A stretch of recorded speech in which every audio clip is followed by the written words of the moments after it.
నా భార్యతో సంభాషణను కూడా విన్నారు. ఇంత దుర్మార్గమా? ఈటల రాజేందర్ చెప్తున్నాడు. వ్యక్తి స్వేచ్ఛ హరించే అధికారం ఎవరికి లేదు. ప్రభాకర్ రావుకు ఆదేశాలు ఇచ్చింది ఎవరో నిగ్గు తేల్చాలి. మల్కాజ్గిరి ఎంపీ ఈటల డిమాండ్. కేంద్ర ప్రభుత్వం మీదే కదా ఈటల రాజేందర్ గారు, మీరు ఒక విచారణ చేపట్టండి. కేంద్ర ప్రభుత్వానికి ఒక లేఖ రాయిర్రి. లేఖ రాసి అసలు ఈ ప్రభాకర్ రావు అంటాయన, ఈ భుజంగరావు, తిరుపతి అన్న, ఈ శ్రవణ్ రావు, ప్రణీత్ రావు, వీళ్ళంతా వాడుకోబడిన వాళ్ళు, పావులు, ఆటలు, అరటి పనులు.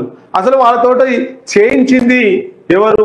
ఫోన్ ట్యాపింగ్ కు దిశా నిర్దేశం, రూపకథ, కథ, స్క్రీన్ ప్లే, దర్శకత్వం, మ్యూజిక్ ఎవరు అనేది తేలాలి. ఫోన్ ట్యాపింగ్ లా ప్రణీత్ రావును పట్టుకొస్తారు, ప్రభాకర్ రావును పట్టుకొచ్చిర్రు, శ్రవణ్ రావును పట్టుకొచ్చిర్రు, భుజంగరావు జైలుకు పోయిండు, తిరుపతి జైలుకు పోయిండు.